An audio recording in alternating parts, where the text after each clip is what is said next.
Hello everyone. So as we all know that NEET PG exam is almost on the door. So today we'll discuss the exam day strategy of attempting the NEET PG exam and what things you should be doing from the starting of your exam day. So first of all, आपने बहुत बार ऐसा देखा होगा कि कुछ लोगों को कम knowledge होती है still they secured a very good rank और कुछ लोग बहुत सारा भी पढ़ के बैठे होते हैं स्टिल उनकी अच्छी रैंक नहीं आती सो कहीं ना कहीं वो एग्जाम डे का फर्क बहुत ज्यादा पड़ता है एंड एटलीस्ट आपके 20% मार्क्स तक का डिफरेंस आ सकता है on how you perform on the day of your exam so बहुत सारे लोगों को लगता है कि it is a luck but हाँ लक है but there is a saying that luck favours the prepared so अगर आप एग्जाम डे के लिए प्रिपेयर्ड होगे if you have a good strategy with you can definitely move the mountains so अगर आप इतनी नॉलेज के साथ भी सही स्ट्रेटेजी से एग्जाम देते हो you can definitely secure a very good rank और वाइस वर्सा अगर आपके बहुत ज्यादा नॉलेज भी है स्टिल अगर आपके पास स्ट्रेटेजी नहीं है ऑफ डूइंग द एग्जाम तो कहीं ना कहीं वो आपको पीछे लेके आएगा ओके तो now let us discuss the exam day strategy first of all sleep is very important सबको पता है अब उसके लिए क्या करना है एक तो अभी 7 डेज है जैसे तो you can just try to get your schedule right and another important thing is कि अभी हम क्या सोचते हैं ना कि एग्जाम डे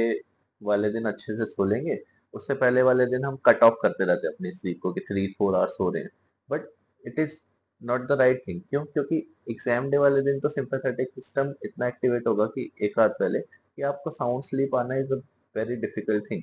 सो उससे पहले एटलीस्ट जो एग्जाम्स डे से पहले के 5-6 डेज हैं उनमें आपकी साउंड स्लीप होनी चाहिए सो डेट अगर उस रात को नींद भी नहीं आती ना एग्जाम डे के तो आपके पास कैरी और नींद पिछले डेज की ना हो ओके अनदर थिंग इज कि अगर आपको नींद नहीं भी आ रही just keep lying down on your bed ऐसा नहीं है कि नींद नहीं आ रही तो उठ के कहीं घूमने चले गए किसी से बात कर ली है ना और फिर से या फिर पढ़ने लगे बिकॉज तब माइंड रिलैक्स नहीं होगा अगर आप आंख बंद करके पढ़े रहोगे एटलीस्ट फॉर 5-6 आवर्स आपका माइंड एटलीस्ट रिलैक्स हो जाएगा another thing is exam centre में वेल बिफोर टाइम पहुंचना है अगर आप लेट होते हो इवन आपको एंट्री मिल भी जाती है आपका पीस ऑफ माइंड जाएगा और वो पीस ऑफ माइंड बिल्कुल नहीं जाना चाहिए योर स्ट्रेटेजी शुड बी कि आपका स्टार्टिंग ऑफ द डे से एकदम पीस ऑफ माइंड रहना है किसी से कुछ डिस्कस नहीं करना कि मेरी प्रिपरेशन कैसी है किसी से कोई लड़ाई नहीं करनी just be with your peace of mind okay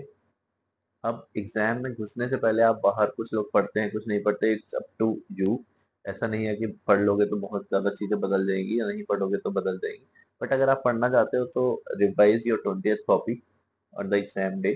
another thing is कि जब आप एग्जाम अटेम्प्ट करो so your focus should be reducing your silly mistakes क्योंकि आपके पास जितनी नॉलेज है उस नॉलेज से आप 160 क्वेश्चन आराम से निकाल सकते हो प्रोवाइडेड आप सिली मिस्टेक्स नहीं कर रहे हो so what you should be doing is कि आपके पास 50-50 क्वेश्चन के 4 सेक्शंस है आई वुड सजेस्ट कि हर सेक्शन को एटलीस्ट 5 to 10 मिनट्स पहले खत्म करो and revise after that so that अगर आपसे कोई सिली मिस्टेक हुई है तो आपका ध्यान उस पर जाए and you can just change that क्योंकि एक डिफिकल्ट क्वेश्चन सही करने में बहुत एफर्ट लगेगा बट एक सिली मिस्टेक्स को आप अवॉइड करने में you can just have to be more cautious and you should attempt the questions actively आप एक्टिवली क्वेश्चंस पढ़ोगे आप एक्टिवली ऑप्शंस पढ़ोगे तो you can definitely reduce your silly mistake another thing is किसी भी एक क्वेश्चन पे 2 to 3 मिनट से ज्यादा नहीं देनी इट्स अ फैक्ट कि 2 to 3 मिनट से ज्यादा आप जिस क्वेश्चन पे देते हो उसके सही होने की प्रोबेबिलिटी बहुत कम हो जाती है बिकॉज आपने जो भी पढ़ा है वो आप क्वेश्चन पढ़ते हो तो फर्स्ट टाइम आपके जो दिमाग में आता है सबसे ज्यादा प्रोबेबिलिटी उसके ठीक होने की होती है otherwise you can just think on it but 2 to 3 minute से ज्यादा नहीं देनी ओके